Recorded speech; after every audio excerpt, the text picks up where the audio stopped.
মানুষের চরিত্রে এই বিশেষ গুণগুলি থাকলে সফলতার শীর্ষে নিয়ে যায়। এই গুণগুলির যাদের থাকে তারা প্রচুর সাফল্য লাভ করতে পারে এবং সারা জীবনে প্রচুর অর্থ লাভ করে। এরা ধনী হন এবং কখনোই ব্যর্থর মুখে পতিত হয় না। এরা সর্বকাজে সাফল্য লাভ করে। দরিদ্র এদেরকে স্পর্শ করতে পারে না। এই বিশেষ গুণগুলি যে ব্যক্তির মধ্যে থাকবে সে সফলতা অর্জন করবেই। এই গুণগুলি হল: 1 নম্বর, ব্রহ্ম মুহূর্তে ঘুম থেকে ওঠা। যে ব্যক্তি প্রতিদিন ব্রহ্ম মুহূর্তে ঘুম থেকে ওঠেন বা ওঠার অভ্যাস আছে তারা সারা জীবন প্রচুর উন্নতি লাভ করেন, সর্বকাজে সাফল্য লাভ করেন। ব্রহ্ম মুহূর্তে যারা বিছানা ছাড়েন তাদের শরীর ও মনে পজিটিভ এনার্জি কাজ করে। ভোরের আলোয় যে শুভ শক্তি থাকে সেই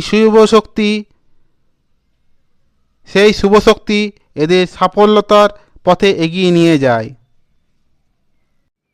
2 নম্বর বৈশিষ্ট্য হল সততার পথ অনুসরণ করা।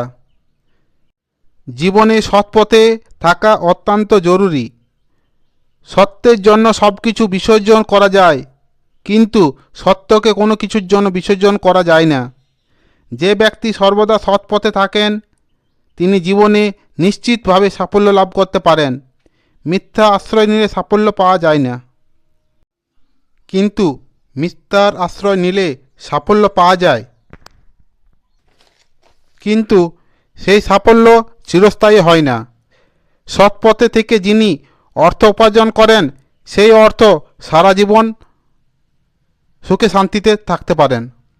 3 নম্বর বৈশিষ্ট্য হল কঠোর পরিশ্রম করা। কঠোর পরিশ্রমের কোনো বিকল্প হয় না। জীবনে সাফল্যতা পাওয়ার কোনো শর্টকাট রাস্তা নেই। তাই সাফল্যতা পেতে গেলে পরিশ্রম করতেই হবে। যে ব্যক্তি পরিশ্রমী তিনি জীবনে সুখ ও সাফল্য লাভ করে থাকেন। যে ব্যক্তি কঠোর পরিশ্রম করেন তারা অপরে মা লক্ষ্মী সর্বদা আশীর্বাদ থাকে। এরা কোনোদিন সংকটে পড়ে না। ঘর সর্বসময় সম্পদ ও সুখ শান্তিতে ভরে থাকে।